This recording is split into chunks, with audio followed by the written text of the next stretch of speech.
These prisoners were actually risking a cave-in to dig a tunnel under the drainage trough, but this seemingly dangerous move made them feel more secure. When guards came for surprise inspections, inmates standing watch outside would make noise to alert them. This gave the diggers enough time to crawl out. Then they'd take out stone slabs stolen from the guard's office and cover the opening. Next, they'd fill the gaps with cement. But to successfully fool the guards, they also had to put the grate back on and pour a bucket of water into the trough. Then one person would pretend to mop the floor while another pretended to shower. When the guards arrived at the scene, they'd only think this was wastewater the two had drained into the trough and wouldn't notice anything unusual. But new problems kept coming. How should they handle the dozens of tons of dirt dug from the tunnel? One of them thought of a clever solution. He put the dirt into modified socks, and just by gently pulling the string at the top, the dirt inside would immediately spill out. When they went to work the next day, everyone had socks filled with dirt hidden in their pants. The dirt that came out was covered by their companions with dry dirt from the yard. Since they were digging planting holes at the time, even if the warden saw some wet dirt,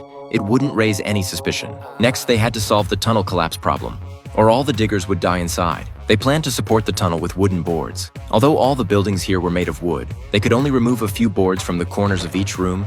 Removing too many would be discovered. To collect more boards, they also removed a few from each prisoner's bed. Some prisoners who didn't know would still sit down hard on their beds like usual and nearly got killed from the fall. As everyone knows, the deeper the tunnel, the thinner the oxygen inside. To solve this problem, they even made a bellows. Then they collected the leftover food cans and stuck them all together to make a ventilation duct that could connect to the bellows. Now all problems were solved, and naturally their digging speed got faster and faster. Soon a 100-meter-long tunnel was dug out. If they escaped now, they would definitely succeed. But today was American Independence Day, so several prisoners stole some potatoes from the cafeteria and processed them into vodka through some techniques. So they planned to celebrate Independence Day with this alcohol before escaping. But just as all the prisoners were gathered in the yard celebrating, the warden led his men into their dormitory. A guard accidentally knocked over hot water on the ground. Unexpectedly, the water quickly flowed down into the tunnel below.